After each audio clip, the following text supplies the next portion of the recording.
ముఖ్యమంత్రి Arvind కేజ్రీవాల్కు supreme court bail ఇవ్వడంలో ఆశ్చర్యపోవాల్సిందేమీ లేదు, కానీ తాను రాజీనామా చేయబోతున్నట్టుగా చేసిన ప్రకటన మాత్రం ఊహించంది.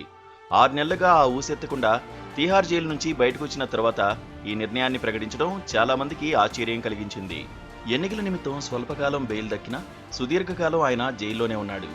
మనీష్ సిసోడియా సహా సుప్రీంకోర్టు ఇప్పటికే కొందరికి బెయిల్ మంజూరు చేస్తూ ఊపా వంటి కఠినమైన చట్టాలు మోపిన కేసుల్లో సైతం జైలు అనేది మినహాయింపు, బెయిల్ ఒక రూలు అన్న సూత్రాన్ని పలుమార్లు ఉద్ఘాటించింది.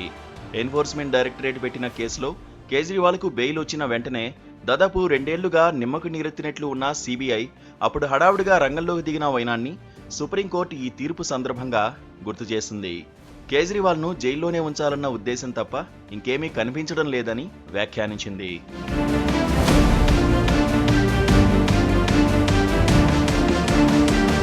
ఇప్పటికైనా బెయిల్ వచ్చినందుకు సంతోషించి చక్కగా రాజ్యపాలన చేసుకోవాల్సిన కేజ్రీవాల్ హఠాత్తుగా ఇలా రాజీనామాకు ఎందుకు సిద్ధపడ్డారు అన్నది ప్రశ్న. నైతిక విలువల అంశమే అయితే ఆయన జైల్లో కాలూనిన క్షణాన్ని తన పదవికి రాజీనామా చేసుండొచ్చు. ప్రజలు ఎన్నుకున్న తనకు జైలు నుంచి ఏలే హక్కు ఉన్నదని ఆయన, పార్టీ న్యాయస్థానాల్లోనూ ప్రజాక్షేత్రంలోనూ వాదించారు.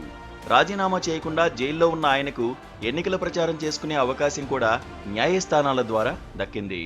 బెయిల్ మీద బయటకొచ్చి లోక్సభ ఎన్నికల్లో ఉధృతంగా ప్రచారం చేసుకున్నప్పటికీ ఢిల్లీ ప్రజలు జాలిపడింది లేదు, బ్రహ్మరథం పట్టింది లేదు. 7 లోక్సభ సీట్లను 5 ఏళ్ల నాటి మెజారిటీలను అధిగమించి మరీ బీజేపీ తన్నుకుపోయింది. పంజాబ్లో సైతం కేజ్రీవాల్ జైలు ప్రభావం అంతగా లేదు. 13 లోక్సభ స్థానాల్లో 3 మాత్రమే ఆ పార్టీకి దక్కాయి. కేజ్రీవాల్కు ఈ లెక్కలేమీ తెలియనివి కావు. కానీ కోర్టుల్లో న్యాయం, ప్రజాక్షేత్రంలో తీర్పంటూ ఓ ఎత్తుగడకు తెరతీశారు.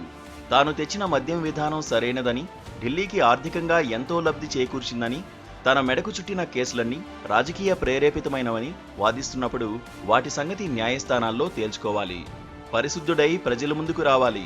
ఢిల్లీ వాసులు తన సచ్ఛీలతను, నైతికతను విశ్వసించడం లేదని ఆయనకిప్పుడు ఎందుకు అనుమానం కలిగిందో మరి.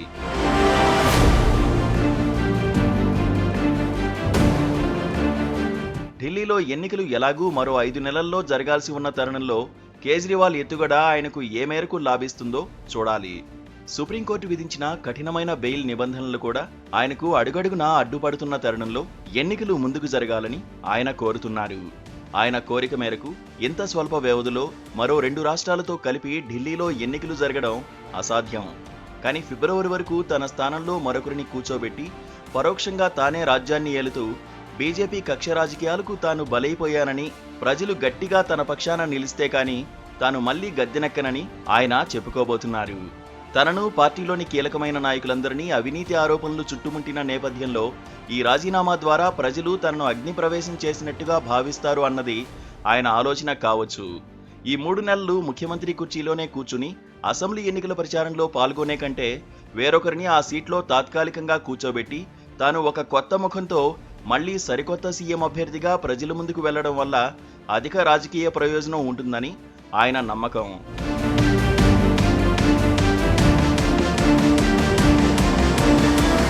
సీఎం కార్యాలయం, సచివాలయం ఇత్యాది చోట్లకు వెళ్లకూడదని, గవర్నర్కు పంపాల్సిన ఫైళ్ల మీదే సంతకాలు చేయాలని అంటూ సుప్రీంకోర్టు 1,00,000 బెయిల్ నిబంధనలు విధించిన నేపథ్యంలో ఈయన సీఎంగా కొనసాగితే రాష్ట్రపతి పాలన విధించాలన్న వాదన కూడా మరింత హెచ్చే ప్రమాదం ఉంది.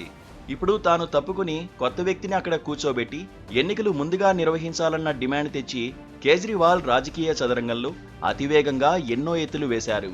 దశాబ్దంన్నర క్రితం అవినీతి వ్యతిరేక పోరాట యోధుడిగా తాము చూసిన కేజ్రీవాల్ ఇప్పటికీ అంతే పవిత్రంగా ఉన్నాడని ప్రజలు నమ్ముతున్నది లేనిది ఎన్నికల అగ్ని పరీక్షలో తేలుతుంది.